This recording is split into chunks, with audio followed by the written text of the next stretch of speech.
Alright, welcome back people. Today is another extra short class, but we're going to do some funny derivations. Yep. Anyways, these are the formulas that we're actually going to derive today. We're gonna do the derivation today. And surprisingly, there were no other developed by this guy named Gauss. If you're in Canada, and I assume most people are, if you're in Canada and you took, I believe it was in grade 8, they have a math contest called the Gauss Math Contest, hosted by University of Waterloo. So it is actually this guy. So when he was 8 years old, his teacher gave a question on the board. It was, what is 1 plus 2 plus 3 plus 4 plus 5 plus 6 plus 7 plus all the way to 100? And what's the sum of all of these? So his classmates, which was 8, obviously, if you were 8 and you were put in with this question, you would be like, oh, well, what? What am I supposed to do? I mean, sure, you could pull out a calculator, which it wasn't quite spread that time. But yeah. But our friend Carl Gauss, he begged to differ. He was like, well, okay, you all stupid people that's trying to add it up. I'm actually gonna look at it. I'm gonna see the patterns. So he looked at it and he thought, okay, I could pair it up, but that makes it complicated. So what if, I'm gonna actually write it out so you all can experience how smart this guy was. So you had 1 plus 2 plus 3 all the way to 100. So what Carl Gauss did, I'm on first name basis with this guy, so I'll just call him Carl, you know. What our friend Carl did, he looked at it and he was like, okay, I'm gonna go ahead and, add this reversely. So now it will be 99 plus 98 and da all the way to, so it lines up, right? It lines up, blah blah blah, it lines up. That's all you need to know. It lines up. Lines up like this, right? I know it's not really lining up, but it lines up. That's all you need to know. So he realizes it lines up, and he also realized that whatever this sum is, this is sum and this is sum, they must be equal. All right, these two guys are most definitely equal, because if they were not equal, then we must have did something wrong. So when you add these, let's say we add them together, on the left we'll have 2s sum. We'll have 2 sum, right? Because they're the same thing. They're the exact same thing. We can add them. This is no math behaviors here. So we look at the right and we have 101. Right? This is 101. And how many terms are there in this sequence? Well, if you count 1, 2, 3, 4, 5, 6, 7, 100, and you will go up to 100. So obviously there's 100 in the sequence, and 2 of these added together. So the sum of this 2 sequence will actually go ahead and equal to 101 times 100. That will be 2 of them, right? Now we will go ahead and do this factoring and dividing. So now it will be sum will equal to 101 times 50. And if you don't know what that is, it's fine. It's 5050. Our buddy Carl has already figured it out. So teacher looked at this and he was like, "Wait a minute. You're 8. You're not 30. How'd you get that formula? Where did you look it up on Google?" And Carl said, "Oh no, I don't even have Google." He said, "I figured it out." So his teacher was very foolish, because he was very arrogant, and at that time students weren't allowed to disrespect their teachers. So his teacher was pretty mad, because he thought, he cheated, or he saw that solution somewhere, maybe in the book or whatever. But Carl, he actually knew how to do it. His teacher was arrogant, but his teacher was like, "Okay, if you figure that out, then I'm gonna give you this textbook."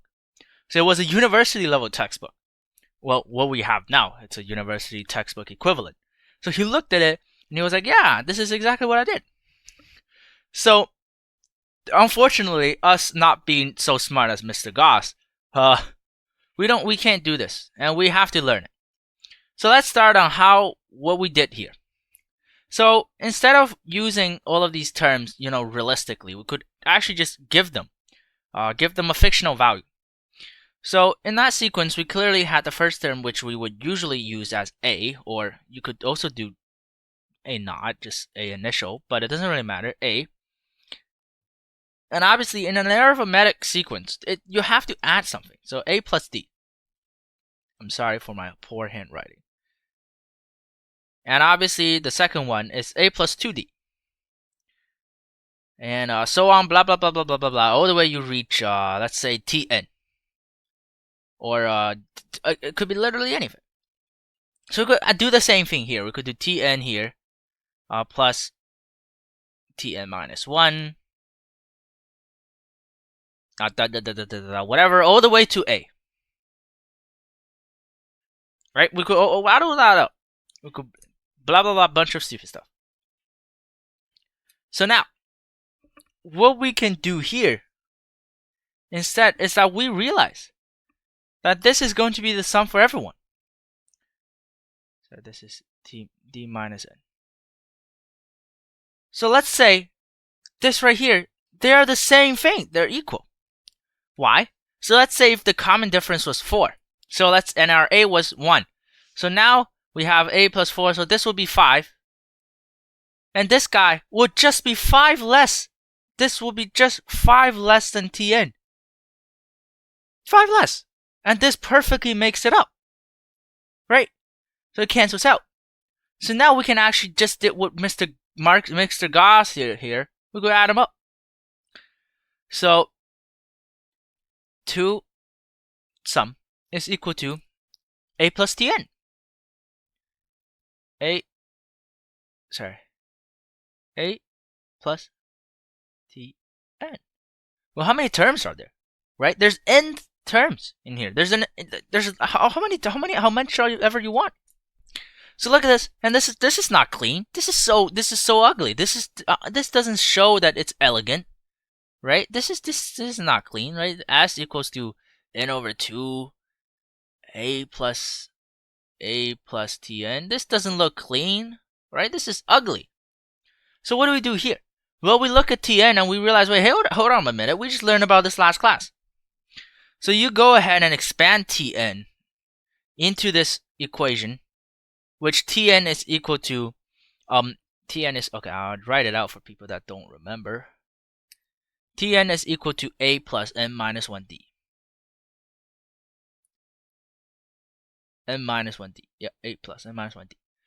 So we could go ahead and expand this into this. We could replace it, like you would do when you factored. You could place it in. You could substitute inside. And then you could go ahead and expand it, which you will get n minus 2 bracket 2a plus n minus 1d. And that is to calculate the sum of any sequence. Right? We could use that formula to calculate any sequence. Now, most math teachers, they really care about your steps. So let's do example 1. So for this example, we go ahead and be like, okay, for a, our initial term, which is a, it's clearly 5. Our common difference is it's 3, and then we want to know n equals to 60. So let's plug in the formula. So 30 times 2a, which is 10 plus 59d, 59 times 3. Alright, let me just check the values. 59 times 3. Right. I'm avoiding a calculator just so I could be mentally active. 177 plus 10, 187 times 30. Okay, that's 5,610 to be your answer. So 5610, and that's our sum. Right, it's just applying this formula. There's nothing hard. And we could also do B, which is literally just the same thing. A is negative 6. Common difference is negative 2. And n is also 60. So you'll go ahead and get the formula.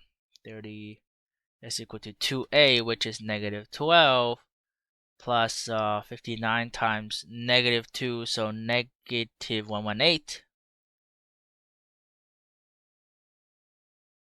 So make sure you do the arithmetic correct. This cancels out and becomes a negative. So you will have a negative 118 minus 12, so negative 130 times 30. That's actually nice, so negative 3,900. That's actually a nice number. Good. Always good to see nice numbers. Right? And that's it. That was it. Beautifully done.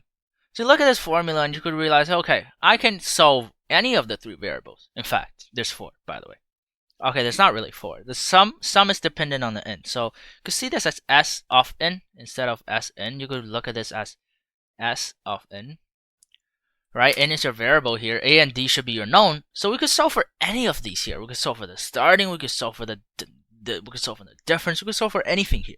As long as we have the other two, we could solve for the rest. The textbook doesn't give you any examples, but I want you to acknowledge this. So if we have 2 of this, and preferably if we have n, we could solve the sum and the common difference or the starting term.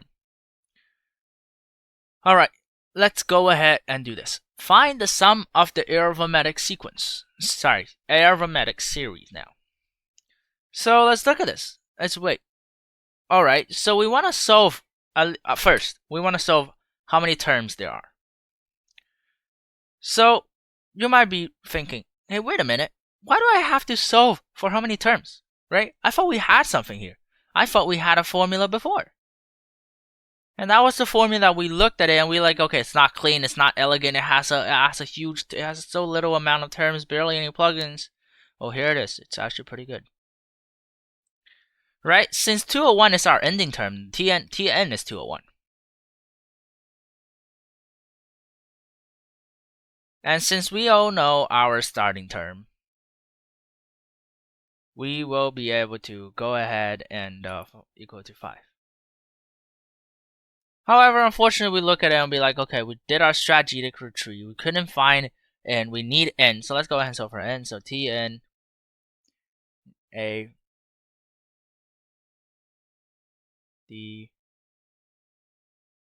Alright, let's look at it. So A is equal to what? 5 plus n minus 1, which is n minus 1. We can't do anything here. D is 4, so 4n minus, so 1 plus 4n is our Tn. 201. 200 is equal to 4n. N is equal to 50. And we can go ahead and plug it here. So 25 multiplied by 201 plus 5, so 206. What's that number? 206, let's say 205 first. So 5, 1, 50. Alright, and that's your answer. Alright, children, this is your answer, and that's the class for today. So the formula that you need to remember is one of this, and most importantly this very important. So a great way that I found to remember this is actually just use Gauss' method. I didn't derive it right away, but I used his method, because that was a problem that I was asked when I was in elementary school, and I couldn't figure it out. Anyways, there is homework for you on the page 469 and 470 where you can practice finding the sum and applying these formulas. And I always say this, applying the formula is actually the best way to remember it. So go ahead and give it a try. Tomorrow we're going to go ahead and learn some geometric series.